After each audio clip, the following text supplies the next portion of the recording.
Happy Thanksgiving, everybody. If you're watching this video, I hope you are enjoying your day off, should you have one. And many of you will be spending it with family members and enjoying the day. And so I did contemplate whether or not I should even make any content for this wonderful day, because I got to be honest, you should probably be hanging out with your family and playing board games and letting the politics subside. Find ways to connect with your family. If there's someone in your family, an aunt or an uncle, that's the meme, but somebody who's liberal and doesn't agree with you, or someone who's conservative you don't agree with, or whatever, talk about what you care about. Talk about where you can't agree. And I think there's a lot to agree on right now.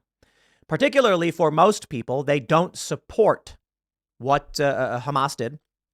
And the issue pertaining to Israel-Palestine has fractured many on the left and the right. Perhaps there are grounds here for a deeper conversation when you can ask about, well, where do you stand on some of these issues? And I stress this. Should it be that politics comes up, always remain calm. And you can offer them this. Young voters choose Trump. In a new NBC poll, Trump is beating Biden nationwide and winning the 18 to 34-year-old age bracket. Maybe you are the uncle or the aunt, and you're conservative. And you've got a niece or nephew who's super woke. You don't need to tell them they're wrong. You don't need to say that their views are backwards. You need to only ask them, why do you think it is that Trump is now winning your age group? Serious question. Serious question. Now, there's been a lot of attempts at explaining this away. They say, oh, it's because of Israel-Palestine. I don't think so. I don't see how young people who are more likely to be pro-Palestine are going to be like, well, then I'll vote for Trump because he's more pro-Israel. Unless the reality is young people tend to be pro-Israel and they don't like what Democrats are doing. When I say tend to, yeah, there's a large portion of young people who are pro-Palestine, but it could just be the plurality, slightly more are pro-Israel. Honestly, don't know. What I can tell you that this is now, I believe, like the second poll showing that Trump is winning the youth vote. Seriously. So today, on this wonderful day, I do not recommend that you get political necessarily. I think it's always important people talk politics. I really do. I think you remain calm. I think you take the Socratic method, ask questions and ask someone to break their positions down and let them explain themselves. And should it arise while keeping calm, I always say, ask them this. Why do you think it is that Trump is winning now in the youth vote? Like, how did the Democrats lose young voters? How are young voters leaning Republican? And I can tell you, I can. For one, the reason why Trump's approval rating goes up is not because pro-Palestinian youths have decided to vote for Donald Trump. It's because they've abandoned Biden outright. So if there used to be 100 voters and 70 were for Biden, 30 were for Trump, let's just say that we've got, 30 of them or 40 of them say we're out and they're no longer going to vote for Biden. This puts Biden at 30% where Trump's at 30%. And now all of a sudden it's tied. You get my point. It was very heavily favored for Democrats, but young Democrat voters are now probably saying they're going to vote for Cornel West or maybe someone like RFK Jr. or who knows. I really doubt RFK Jr., to be honest. He's probably more pro-Israel too. But maybe they're talking about going far left, just way far left, or abandoning Democrats outright.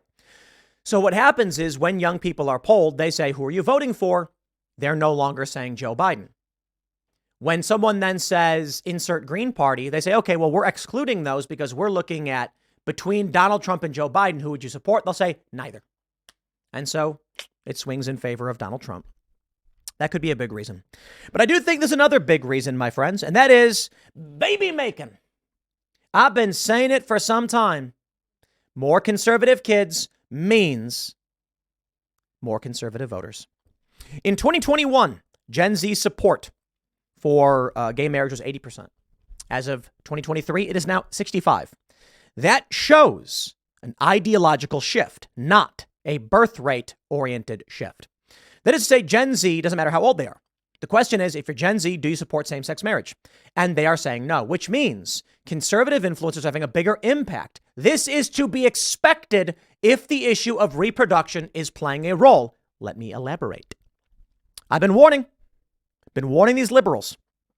Conservatives have more kids, no question. Liberals are more likely to abort and sterilize their kids. They don't care. Whatever, fine. I don't care either. I'm not pro-life. So these liberals having 1.5 kids on average in the 2000s and conservatives 2.05, that means in 18 years, you're going to have 3-1 conservative to Republican. Or I'm sorry, no, that's incorrect. It's 4-3. 4-3 is the number. You're going to have a 25% edge. Something interesting happens when you get this.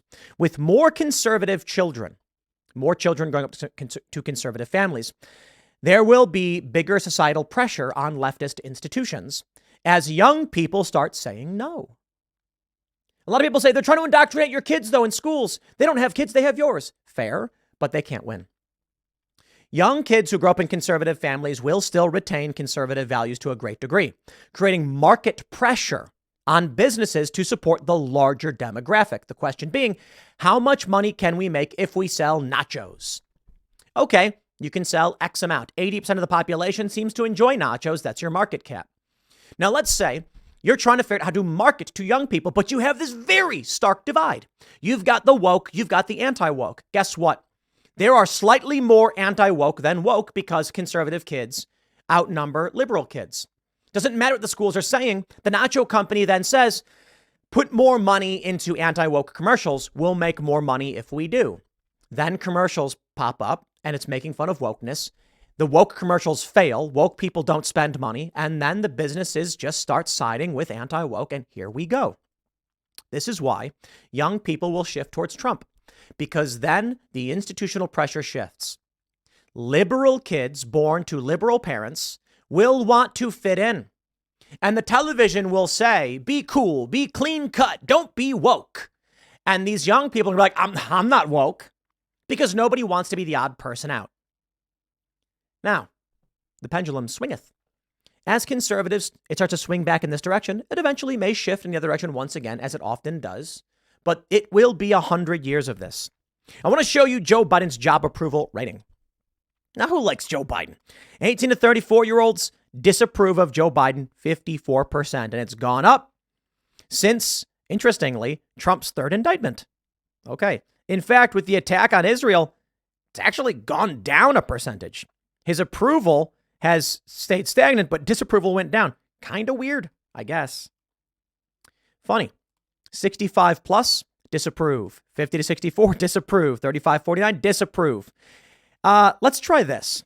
Okay, non-college graduates disapprove. College graduates disapprove. Postgraduates still disapprove. Wow. You think the postgrads would go all in for Joe Biden? They've been bouncing back and forth. But let's try. Okay. Male postgraduates, very disapprove. Okay. Female postgraduates approve of Joe Biden. We found it, ladies and gentlemen. We found who is supporting Joe Biden. It is affluent white female liberals, but they stand alone. Now, it's more granular than that. You know, it's not absolute, but let me tell you this. If you are the average non-college graduate, 48% disapproval for Joe Biden, female. Male, much more, but it stands as such. If you are a female postgraduate, you are by yourself, because every other demographic, college and age group, disapproves of Joe Biden. Good luck, ladies. Good luck. Good luck finding friends. Good luck fitting in. I mean it sincerely. But let's bring it back, of course, to the wonder of Thanksgiving. I give you this on this wonderful of mornings, should you be watching this video. Only ask. You don't need to tell. Ask questions. Let them line their positions up and then let their positions fall apart. So why do you think it is that young people are supporting Donald Trump more than Joe Biden? That's not true. Well, I don't know. NBC News put a poll. Polls are wrong. Oh, that's what Trump supporters were saying. Do you think the Trump supporters are right about the polls being wrong? No. Come on, pick one. You may get a more honest person who'll say, yeah, it's probably wrong. They're wrong now. They're all wrong. They're wrong in every direction. Which entirely depends. But I prefer this. I prefer saying, just tell me what you think and why. And you'll discover something. I had a conversation with a friend who told me that babies are parasites. I'm not kidding. a parasite on the mother, and it doesn't matter if the baby can survive outside the womb so long as the baby is attached to the mother. Mother can kill it if she wants. And I'm like, yeah, go ahead and believe whatever you want. That is a moral line that cannot be ever mended. There is no circumstance where a conservative and a liberal are going to come together and be like, we think there is a solution to this. No. If liberals are taking the pro-abortion position of abortion up to the point of birth with no question and no issue, yeah, we're in trouble.